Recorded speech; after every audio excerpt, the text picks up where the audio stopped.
Hey, everyone, nice to be here with you all. And thanks. I guess you probably have a rule about being on camera, but many times I'm on these things and they're not on camera. So it's so nice to see your faces. It's a wonderful Yeah. thing. Thank you for being here. I'm so excited that you all, found me, stumbled upon me, my journey. Oftentimes when people Google or Perplexity, women in AI or women leading AI, my name is often at the top of the list there. So my name is Noelle Russell. I Yeah. got into the world of technology actually. The first time I became a mom, I have six kiddos. So my oldest just turned 20. But when I was pregnant with him, when he was a week late. But once he was born, I think he was with me for 2 days, and then on the afternoon of the second day, he was whisked off to the intensive care unit. Mm. It's called the NICU. Yeah. I found out that he was born with a condition known as Down syndrome, and I had no idea what that was or how to deal with it. But I was given a very sad story about what his life would be. As a matter of fact, I remember the geneticist sitting my husband and I down and saying, that the world wasn't really kind to kids who had this condition, and that the best thing to do would be to put him in a place that was kind of, all by itself, set apart. And that would be like in an institution or in a hospital, or in an adopted home full of kids like this. And I was like, I became a technologist before this. The first time the world was going to end, I don't know how many of you remember this, but it was called Y2K. So I learned about technology during that time when the world was like, oh my gosh, this is going to kill us all. We're kind of doing that again. But that's what they were thinking back then. And so we were working around the clock to do innovative things to make sure nothing broke. And so through that like level of excitement, innovation, anxiety, I really learned that technology could do anything. And so when my son was born, I was like, well, this is just another thing I get to apply technology to. If you looked at my LinkedIn profile and the companies I've worked for, I hand selected those companies to be in alignment with my purpose. And my purpose at that time, and is to this day, was to create a world that wouldn't, basically be restricted from my son, but a world that would welcome my son, that my son would feel comfortable in, that he could communicate in, that he could deliver value in. And this is what I think is so cool, is that when you get on a mission, when you're purpose driven, you could do all sorts of things. And I basically Yeah. taught myself, all this technology. Well, fast forward, he's now 9 years old. I end up at Amazon Web Services as a principal cloud architect.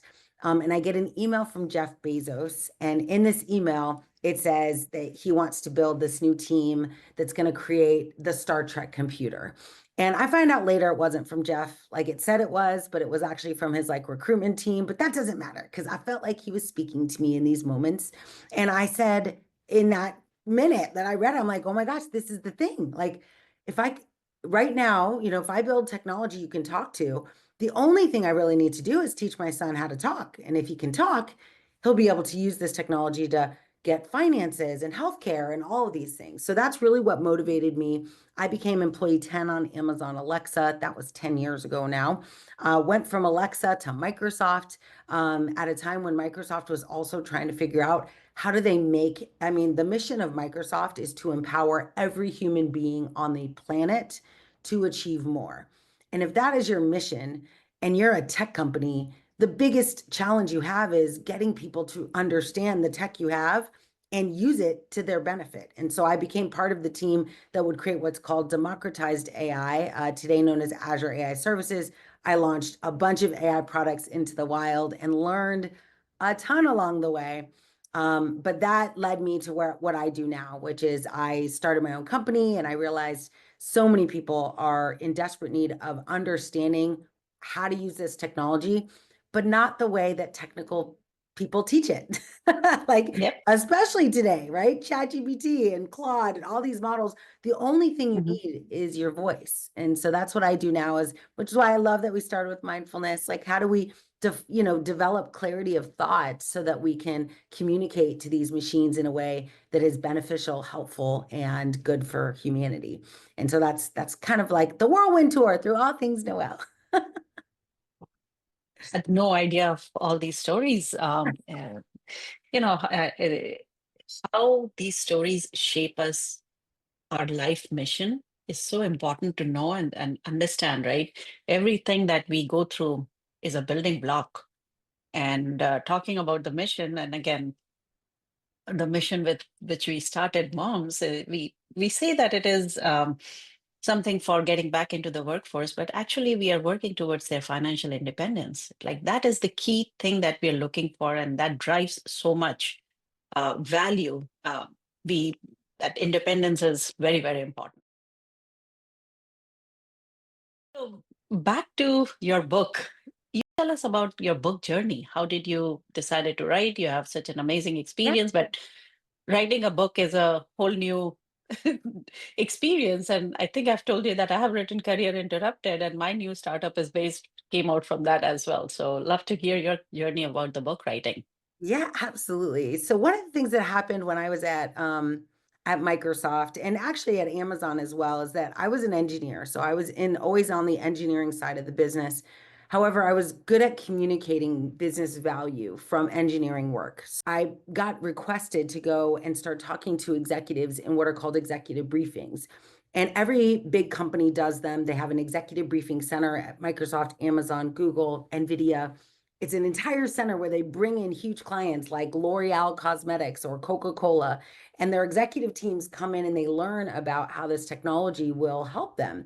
And my job for 3 years was to go, well, I guess 7 years, but 3 years at Microsoft and 4 years at Amazon, my job was to go in and encourage, basically paint the picture of the art of the possible. Like, what could you do if technology unlocked all the friction in your organization? What would your organization look like? And I love storytelling, and so I would still tell these very compelling but truth-driven, truth-based stories like of customers that had found success. I created a role called being an AI solutions architect, and solution architect is like a TPM, except I don't manage specific work. I am a global, like I understand all the projects, and my whole job is to talk to executives and business leaders about the value.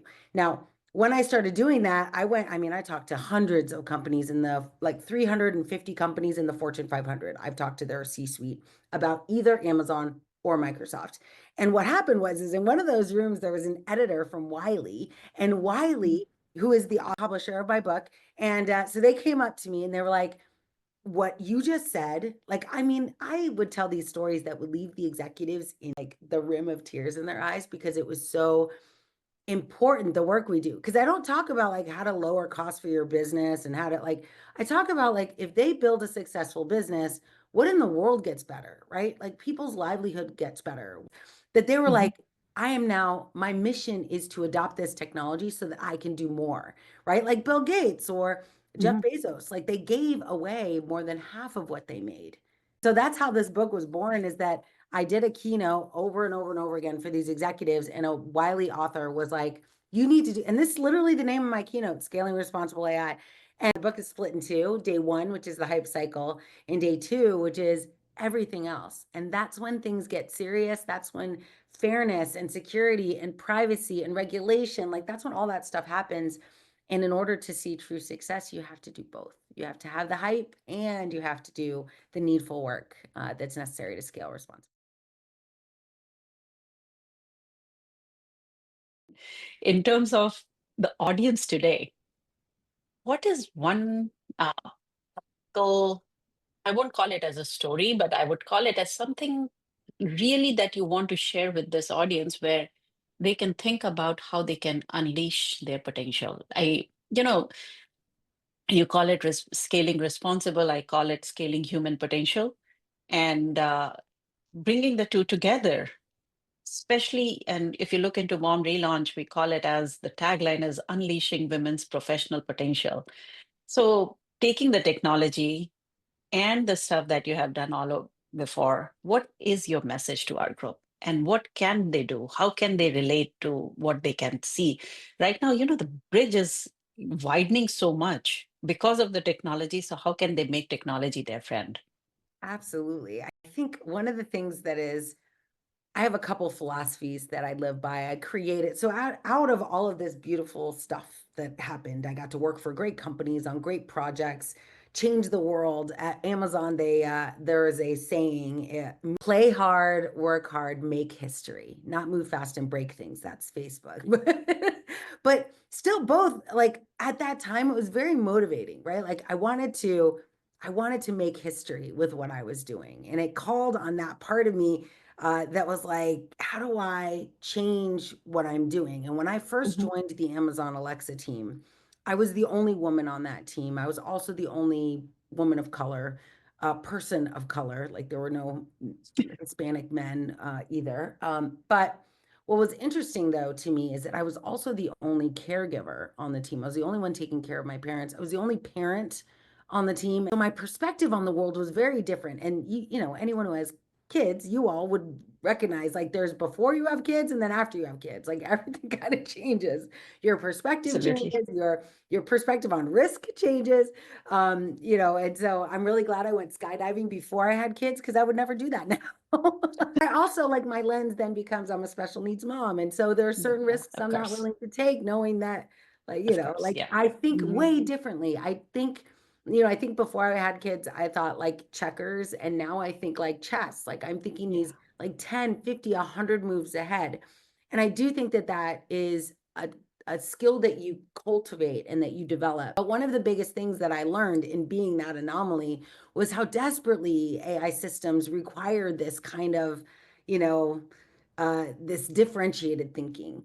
And how important it is when systems go to market, when they go and start scaling, when they start adding users, that the more of these different types of perspectives that are used in building that system, the better it'll serve those audiences. Now, that means that there is a role inside organizations. It's actually called red teaming, AI red teaming specifically, if you've ever heard the term. But AI red teaming, you can, if you perplexiate it or Google it, you could Hmm. find Amazon, Microsoft, and Google have all documented their processes for this. But I think you'll Hmm. find it uniquely interesting because it represents a team of people that have a very inclusive, innovative perspective that are willing to push the envelopes of an AI system before it starts taking on real users. And it does that in three ways. One, accuracy. There's some of us, maybe some of you, who are accuracy people, right? That you care about accuracy. You maybe plan out in a spreadsheet your vacation or things like that, right? There are people that are just very organized, very detail focused, and accuracy management in the world of artificial intelligence is this huge area of focus. The other side, so there's three different lenses, right? Accuracy management, and there's an architecture that backs this called retrieval augmented generation in AI. So when you build a generative system, the first thing you have to do is make sure it doesn't lie. We call it Hmm. confabulations or hallucinations or model errors, right? If the AI system makes a mistake, it is not the system's fault. It is the Yep. human that trains that system. And Hmm. it is ultimately you all, right? When you use an Hmm. AI system, if it doesn't tell you the right answer, your job is to let it know that it got it wrong. Here's a terrible situation we have right now is 70% of people who get a wrong answer from an AI system, they Hmm. actually don't do anything. They're like, that was wrong, and they go away. And when you don't tell a model, it's kind of like a kid. If a kid does something wrong and you don't tell them, that they did something wrong, what happens? Well, they don't think it, not only do they not think it's not wrong, they actually think it's okay.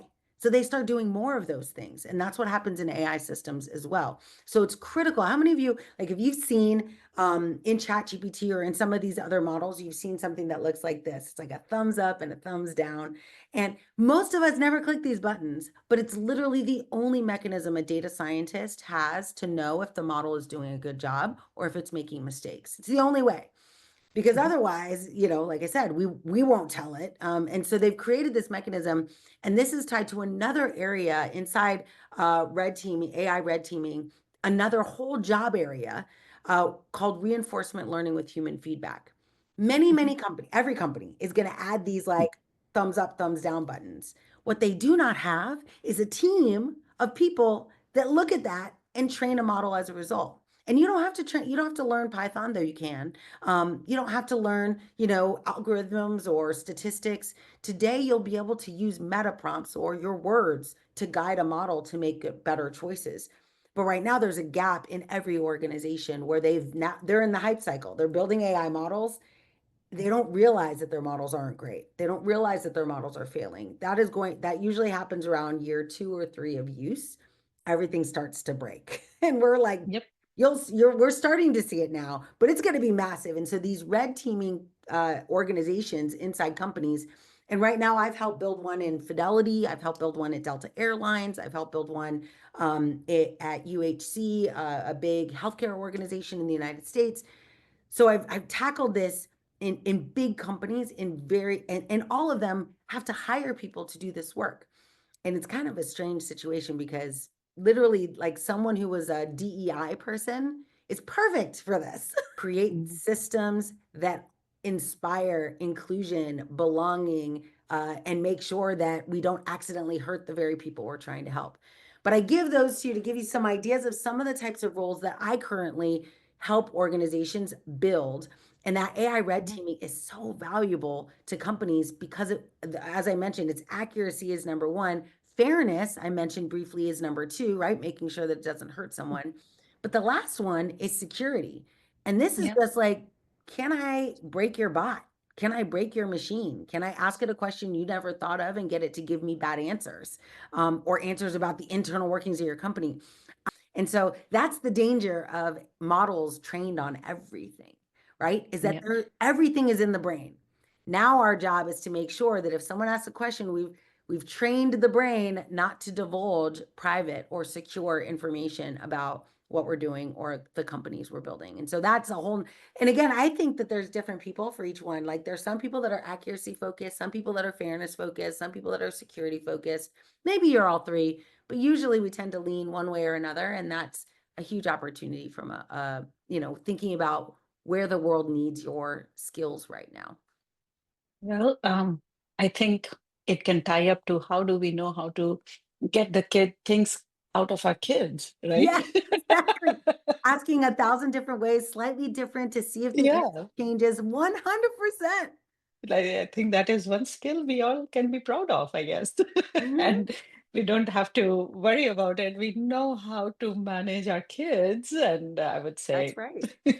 That's right. so And I think, if you're here, you probably did a very good job. And so that's what I always say. Parents, caregivers, pet owners, we make very good prompt engineers because we do know how to figure out a way to say something in a way that that person will comply. And usually in a very nonviolent, kind of empathetic way, right? Where we're like, I know, honey, I know that's what you want to do, but this is what we need to do. So that I is think. exactly how we have to talk to machines. And I created what's called the 5 Ps of prompt engineering, which means that you have to actually tell a machine what to do in a very specific way. While I won't bore you with all of those details, it's not boring, but I won't take up our time with all of those details. I'll give you the gist is that you have to tell the machine what you want it to do, what role you want it to play. You have to tell the machine who it's supposed to do it for. You have to give the machine as much contextual data about the right answer as possible. And then the magic comes in when you tell it what does an undesirable conversation look like. This is what most people completely miss. You have to tell the machine what does bad look like? What is like do you want your bot to also answer questions about taxes or weddings or like if it's a pizza place? Like so this is like how I do everything. I go and I build. I always say learning by doing and be a doer, not a talker. So many people in Mhm. this world are just talkers. And the reality is you can actually get by just being a talker, but you'll just get by. And you'll eventually I don't know. I personally, I want more. I want all the things. I want my family to be well off. I want generational wealth for my kids. I want to be able to build a business that they can participate in, or at least have enough, value that they can choose to build their own company. Or I want to pay for their school, right? Like I want all these things. But the only way for me to do that is to literally gain the actual skills of being a doer. And that is Mhm. your superpower. You don't have to do it for everything, but whatever, this is what I call you plus AI.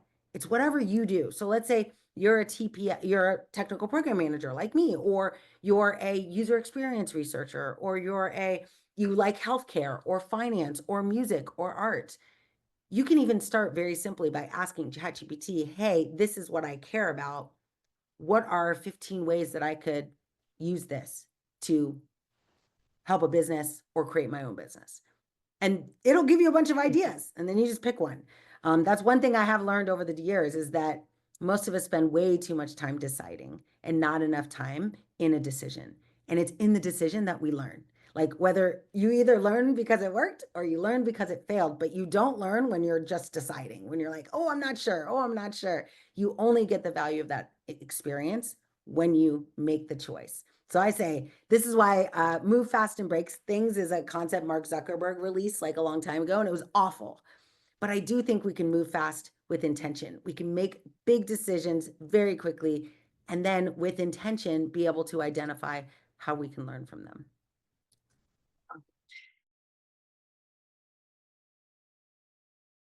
So here is how you want to think about leveraging AI. First, as an analyst, your job is to analyze.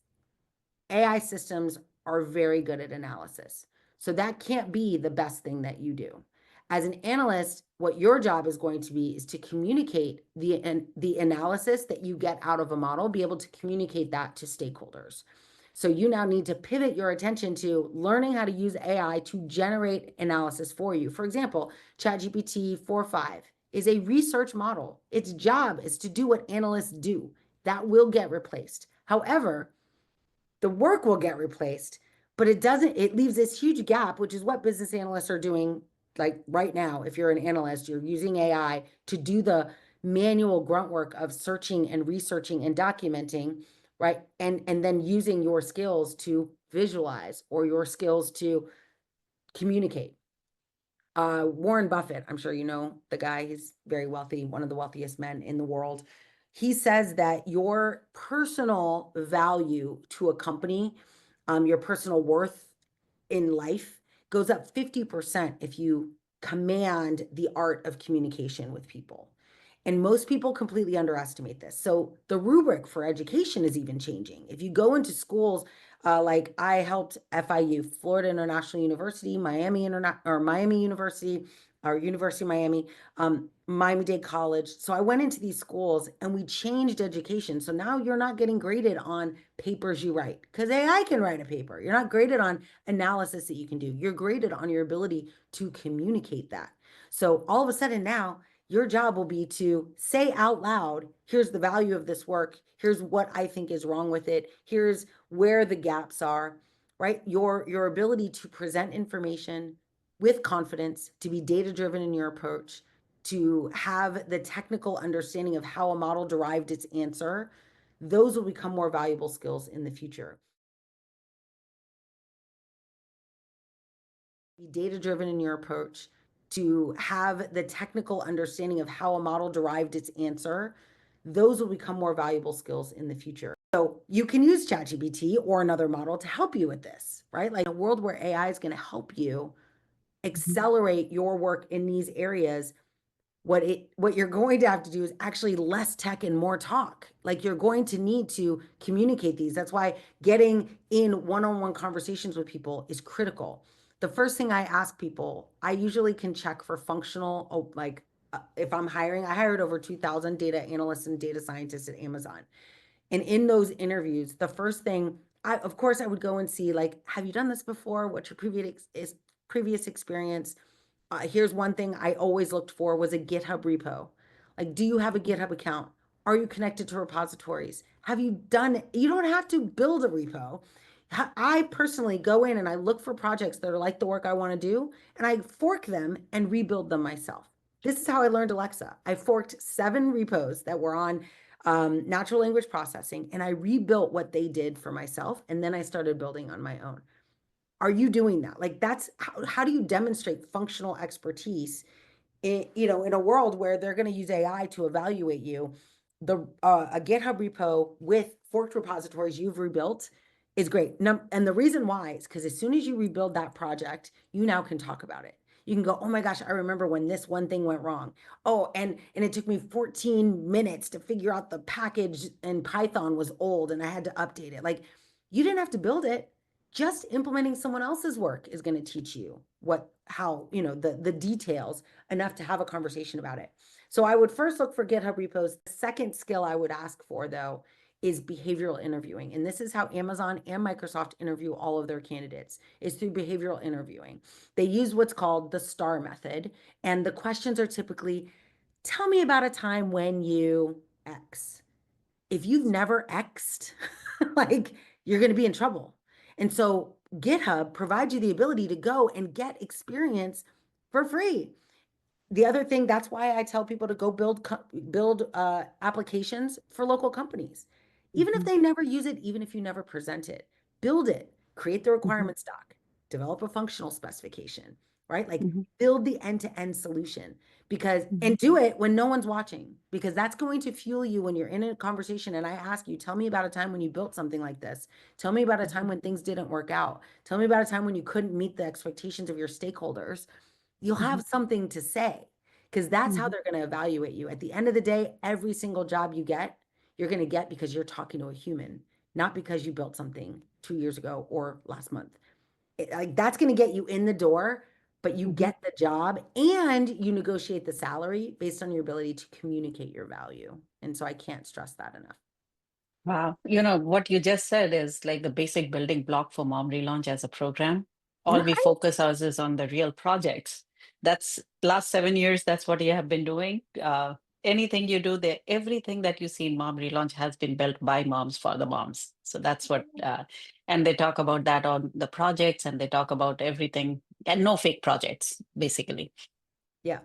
For those of you who wanted to see it, because I didn't say what it was, but that's what they're Mhm, asking, right? What was the situation? What task did you have to do? What actions did you specifically take? And what were your results? Most people, mhm, when they start talking in an interview, they never tell this whole story. They'll get caught in the beginning. They never get to the results. So when you kind of think about your experience that you're building in these projects that you do, like think about it this way. How do I set it up so that when I talk about this, it's results driven?